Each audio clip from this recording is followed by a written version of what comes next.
What is going on, guys? Welcome back to the channel. Welcome back to another video. Today's a little bit different because today we got the Blackwing out and I actually came to the gym for the very first time in probably 2024. But today, guys, real quick, is I'm gonna give you guys a 6-week update or about a month review of owning this car and what I think about it, whether I 100% approve, whether it's not what I thought it was, and what are some of the things I like and don't like. But the short answer is I love this thing, guys.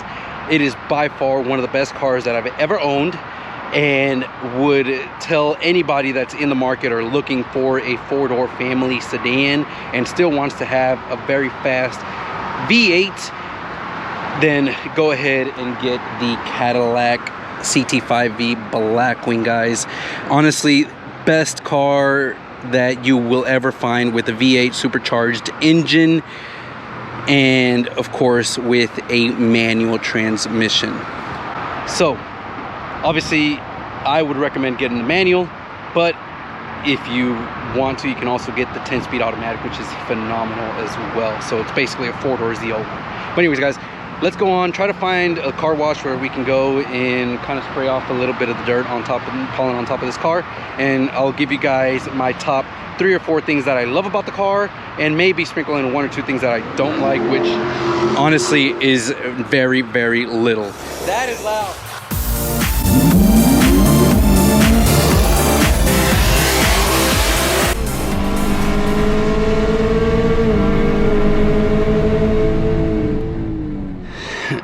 Now, the very first thing that I love about this thing is, of course, the 6-speed manual. This thing has been such a blast to drive, and modern manuals, guys, are nothing like older manuals. Now you have pretty much everything given to you and done to make it super easy for you to drive a manual. Of course, this thing has rev match, which I love to drive manual. I love heel towing, all that, but rev match makes everything so much easier that I pretty much drive with it active all the time. And I don't care what you guys think and say when you're pure true manual drivers. No, rev matching is by far the funnest thing and a cool little party trick for people to see. You just going from 6 and just pop the clutch in and going all the way through different gears and automatically seeing the revs in every gear. So pretty cool. So definitely manual by far is the first thing. I would highly recommend you get a manual. If you can't or don't know how to drive a manual, you would learn very quickly. If you're needing something that both you and your wife can drive, then you know the 10-speed also is a great option. But second thing I love about this thing, guys, is the sound.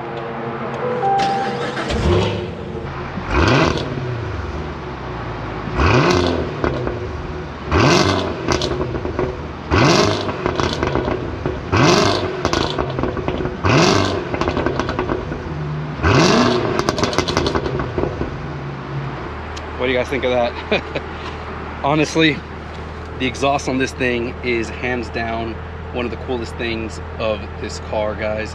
You're driving, cruising around, doing about 2,000, 3,000 RPM in whatever gear, and you accelerate and then let off the gas, and it'll just be crackling and popping as you're driving. So, guys, driving this car is pretty cool. Now, remember, I mentioned earlier how one of the cool little party tricks of this thing is that rev matching feature, and what I show people to do all the time. And check this out. So this car has pretty ideal gearing for launching and doing all that good stuff, because it has a very long first gear and then second gear and third is pretty good. So right now we're going speed limit here, go all the way to 6th gear, and you're just cruising 70, 75 miles an hour, right around 2,000 RPMs. But with the rev match feature on, check this out. I can literally just put the clutch in, let off the gas, and go, and bam, now I'm in 2nd gear, ready to just floor it. Now 2nd gear goes all the way to 83 miles an hour. And I mean, obviously, if you're driving manual, you don't have to go through every gear. You can go straight to 6th gear. I just like doing it to keep practicing and learn the shifter and where the shifter's at. Obviously, I need a lot more time to be able to really get on it and do full, you know, no lift shift and all that. I've done it a couple times and it's really fun, but it is just so nice and simple to do that rev matching feature. I mean, literally kind of slow down here and go from 6th to 3rd and be ready to just do a small little short spirited pull. So 75 miles an hour, go, and boom, you're good to go. And then you can just give us a nice little spirited flooring, and then no lift shift, boom. All right, so we're at this car wash, and like I said, this thing just has pollen from sitting outside. It hasn't rained or hasn't been driven through dirt roads or anything like that, so should be just do a quick spray off. We don't have anything to wipe it down or anything, but it is what it is. We'll just go ahead and do it, give it a quick spray and go from there.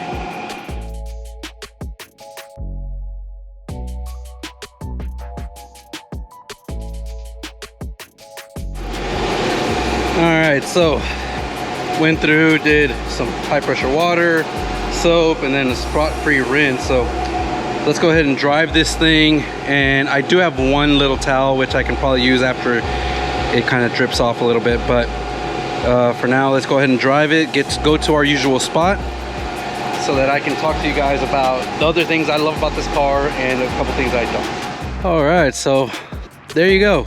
Got it nice and dry. Obviously there's some spots, but overall pretty good.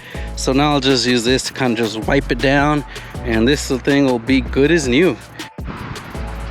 All right, got the car nice and cleaned up.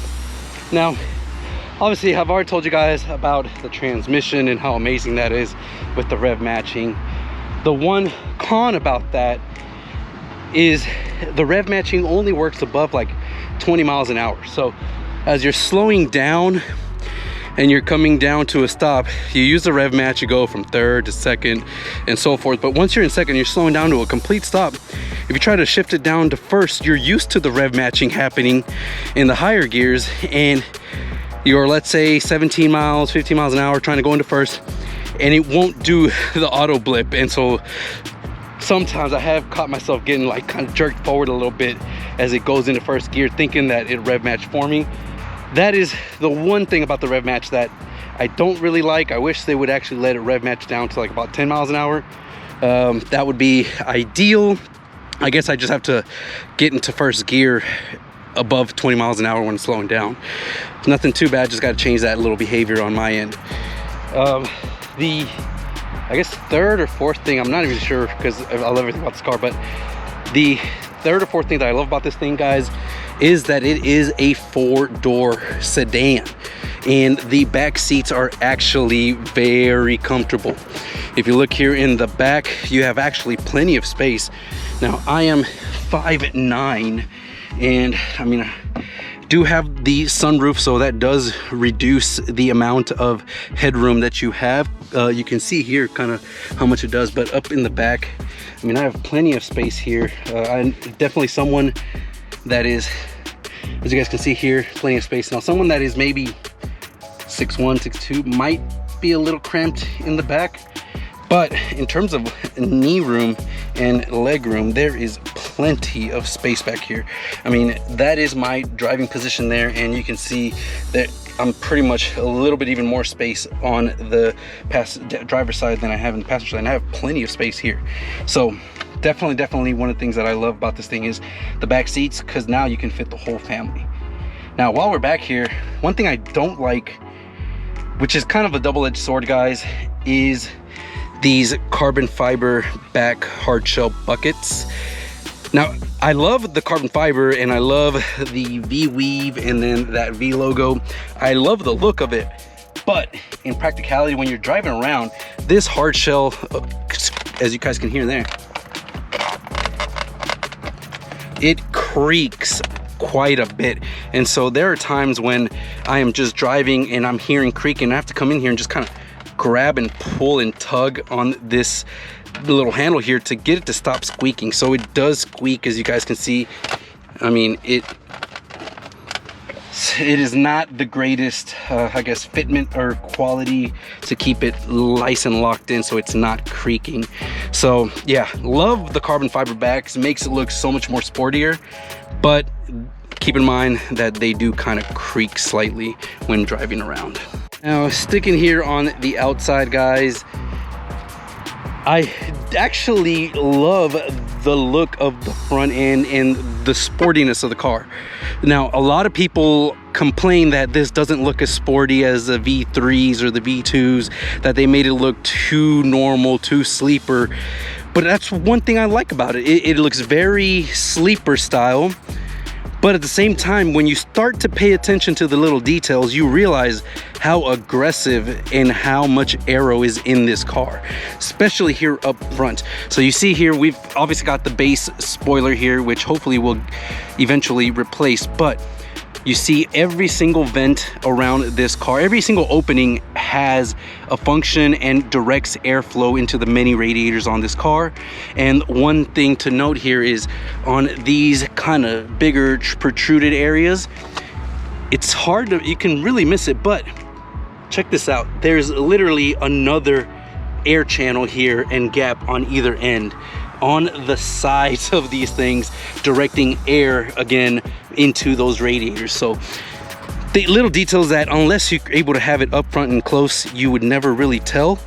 And that is by far one of the coolest things I like about this car.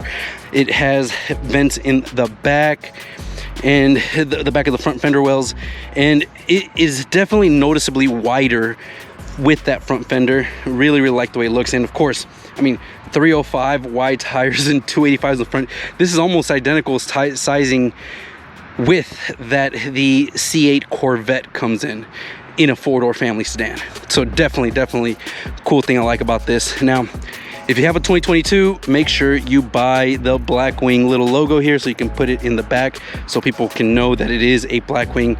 The fifth and I guess final thing, and I kind of alluded to it earlier, that I love about this thing is of course the engine. This is the very last, and I can say that with quite certainty, very last ever V8 that is going to be included in a Cadillac performance vehicle, whether that be 2 doors, 4 doors, or trucks or whatever. This is the last of the last, and specifically in a 4-door family sedan, this is the last V8 that you'll ever see really from any brand, let alone supercharged V8. This one by our friend Anthony Terry there. So the fact that this car gets that special supercharged LT4 engine, making a little more power in this Global B platform, 670 versus 640 in the CT5-V 3, due to probably the fact that it's got already installed factory wideband, so they can do closed loop fueling and all that good stuff. But 670 horsepower, 670 pound-feet of torque, literally makes the most power out of any LT4 powered variant from the factory. C7Z06, 650 ZL1 6th gen Camaros with the LT4 were at 650. The, of course, V3 640. So to see 670 in a LT4 with a 4-door family sedan, again, really impressive and really awesome. And of course, I mean, pretty sure this is going to be the last V8 supercharged car that you'll be able to buy with a manual 6-speed transmission. BMW doesn't make it anymore. The M5s are all automatics. You can get the M3s, but those all have straight line 6s, which make a ton of power, by the way. Those S58s, V58 engines, amazing. But that sound of a V8 with the supercharger, man, gotta love that. So that is one of the best things I love about this car, guys. Now, while we're in this subject, one thing I don't like about the V8 is that it has no whine. I mean, this thing is literally dead quiet. You can't hear a single bit of the whine. I mean, if you come from like a Hellcat, that's something that's going to be very disappointing, because obviously those things whine like crazy. But in the Cadillac, obviously, because of the sophistication, being that it is a luxury car at the end of the day, you don't get that whine. Now, there's a few things you can do: port the blower, bigger throttle body, smaller pulley, things of that nature that can enhance the whine. Maybe even replace that supercharger lid with a billet lid that lets the sound kind of protrude farther out. Those are things that we can do for sure, and maybe we'll do in the future. But I would expect you have a V8 with a supercharger, you would want that whine. I know I would. Comment down below, let me know what you think. Now guys, I've put about over 1,000 miles on this car in the last about month or so that I've owned it. And honestly, I can say 100% I have zero regrets. I love this thing. I don't even think about the C8 anymore. Anytime I want to drive something and have a spirited fun drive or something, I always go for the Blackwing. That manual with the supercharged V8 is something very special, and I have been able to take this to visit family, visit the grandparents, take the family out for dinner, go to church on Sundays, all thanks to that second set of doors in the back. Guys, with that being said, I hope you guys enjoyed my thoughts on the first month of ownership with the Blackwing, and look forward to posting more videos for you guys. Of course, there's also visual things that we want to do this thing. But if you guys enjoyed this video, guys, make sure to hit the like button, consider subscribing, and hit that notification bell so that you guys can stay up to date with all of the Blackwing videos and enjoy other videos that I post. I do things like go to car shows and slightly a little bit more of my personal daily life stuff. So with that being said, I hope you guys enjoyed this video, and I'll catch you guys in the next one.